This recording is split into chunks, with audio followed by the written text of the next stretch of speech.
Good morning. I'm Patrick Eleanor from Massachusetts General Hospital in Boston, and today I'm going to be talking about novel triggers for atrial fibrillation, evidence from population-based studies. So there have really been a number of major advances in atrial fibrillation research over the last 5 years. The first arose from investigators of the Framingham Heart Study when they demonstrated that atrial fibrillation in the community is a heritable condition.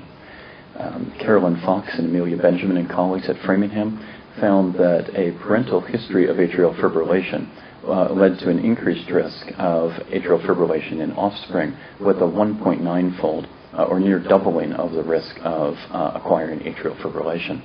That risk was even greater when you looked in younger individuals those with atrial fibrillation under 75 years of age and without any history of heart disease. Then the chance that a child would have atrial fibrillation was nearly threefold. Excuse me. As illustrated on the slide, if you have atrial fibrillation in the absence of hypertension, diabetes, heart disease, or parental history, your baseline risk is indicated in the far left portion of this graph. In the next column, when you add in the family history, you see a doubling in the risk of atrial fibrillation. If you go over to the second last column on the right, when you add in the risk of hypertension, diabetes, and heart disease, this is your baseline risk in the second column from the right. In the last column on the right, when you add in then a history of atrial fibrillation, you still have a doubling in the risk in addition to all of the other risk factors. Very similar study results have been obtained from a number of other population-based studies. One in Iceland, when David Arnar, an electrophysiologist there, and colleagues identified that atrial fibrillation in one individual in the family conferred an increased risk of nearly 1.8-fold in all of the first-degree family members. If the onset of atrial fibrillation was under 60 years of age, then there was a nearly 5-fold risk of atrial fibrillation in first-degree family members. Probably the classic way to do a genetic study, is to look in twins to see if a condition is heritable in mono versus dizygotic twins. You'd expect that if a condition is genetic, that it would be more common in monozygotic twins. And investigators in the Danish twin study that was published last year observed a 22% concordance rate among mono versus dizygotic twins, leading to an overall estimated heritability of about 63%. This estimate of heritability is actually quite large. To put that in perspective, height is about 80% heritable, and EKG traits, PR interval, QRS, QT interval, have a heritability of about 25 to 35%. So the reason that a number of these population-based studies work, that I'll talk about later, is really because the heritability of atrial fibrillation is so high. Well, there have been a number of different ion channel mutations and rare signaling proteins in which monogenic families have led to the discovery of mutations.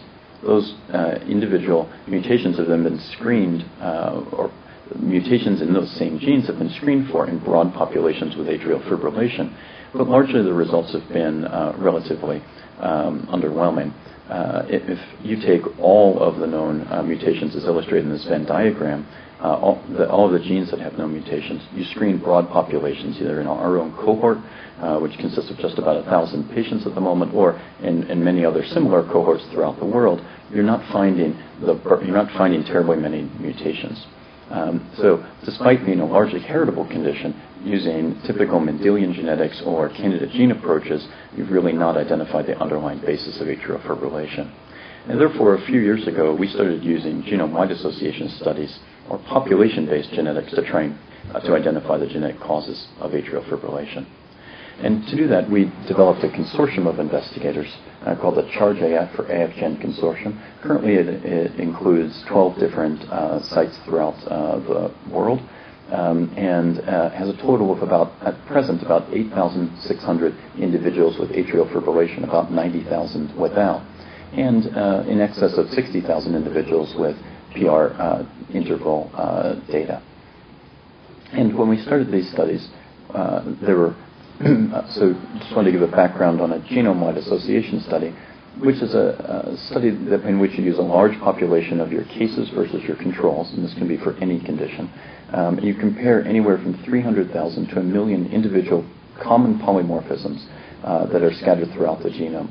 These SNPs, or common polymorphisms, are generally present at a frequency of greater than 3% in the population, and they account for about 90%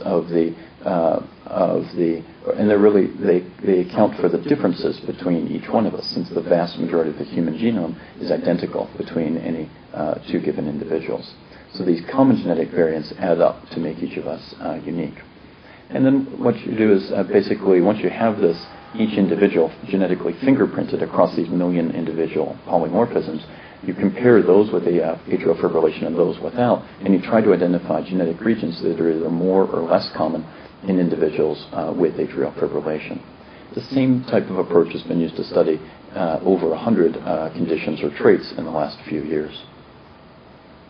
So when we started our own work, we had 3 different studies that we undertook. The first was to look at individuals with early onset atrial fibrillation, where we had about 1,300 cases of early onset AF and about 13,000 controls.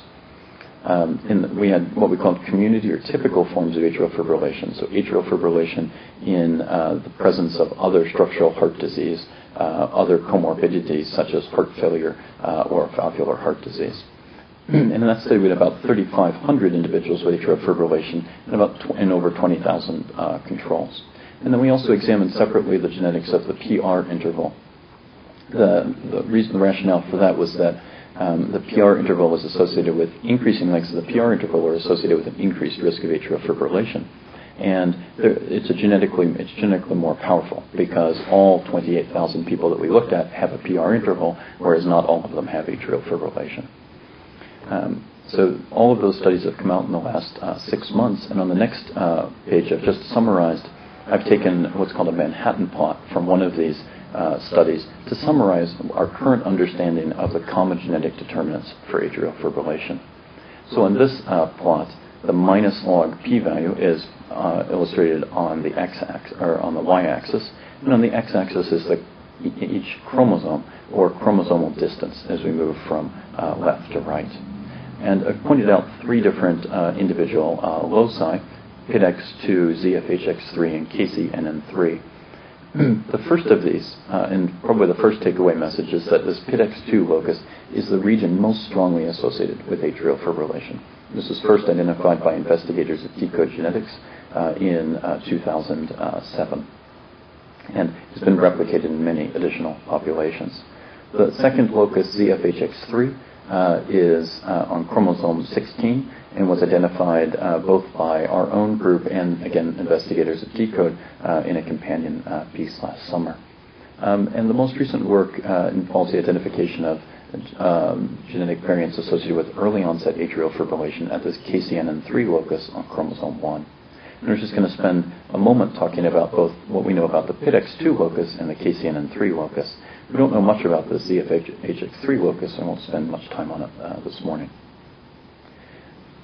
On the next slide, we've just illustrated a forest plot, or a summary of a meta-analysis summary of all of what we know about the variants at chromosome 4. And this is summarizing the results for one particular polymorphism, RS2200733. But it's been tested in many, many different populations. As we look down this plot, with each of the different colors illustrate a different study. And at the bottom are the meta-analysis results, where one single copy of this polymorphism leads to a 70% increased risk of, a 1.7-fold increased risk of atrial fibrillation. If you have two copies of this particular polymorphism, you have a nearly 3-fold risk of atrial fibrillation. And that's something, although it varies on this plot, whether you're younger or older and whether you have other comorbidities, the overall theme is the same, which is that this particular variant is very strongly associated with atrial fibrillation. The question then arises, how do these variants lead to atrial fibrillation? And these genetic variants are in a so-called genomic desert. They're not adjacent to any particular gene, but the closest gene is quite tantalizing candidate. It's called PIDX2. It's a transcription factor well known in developmental biology. It's critical for left-right asymmetry, including specification of the pulmonary vein and the pulmonary myocardium, as well as the activation of this gene suppresses a sinus node formation in the left atrium of the developing organism. So although it's a tantalizing candidate, we don't have the mechanistic link between atrial fibrillation and this particular polymorphism yet. On the next slide, I've just focused in on what's called a regional plot of the chromosome 1 locus, where again we're looking at, on the y-axis, a minus log of the p-value against genomic distance. And the top polymorphism is indicated, or SNP is indicated in blue, and it had an initial p-value of 6 times 10 to the minus 12 in our early onset analysis. Excuse me.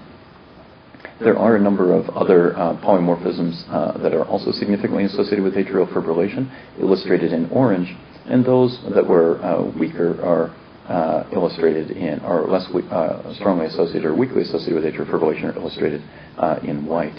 And the purpose of putting this particular slide in was just to illustrate that these genetic variants, although they are located within this KCNN3 gene, there are many other genes in this region indicated by each of the green lines here. What do we know about KCNN3, or this gene at this particular locus? As I mentioned, the variants are within the KCNN3 gene, or the SK3 gene. It's a gene it's a calcium, encodes for a calcium-activated potassium channel. And when you think of atrial fibrillation as a condition associated with a shortening of the atrial refractory period in a calcium overload state, this is a tantalizing candidate.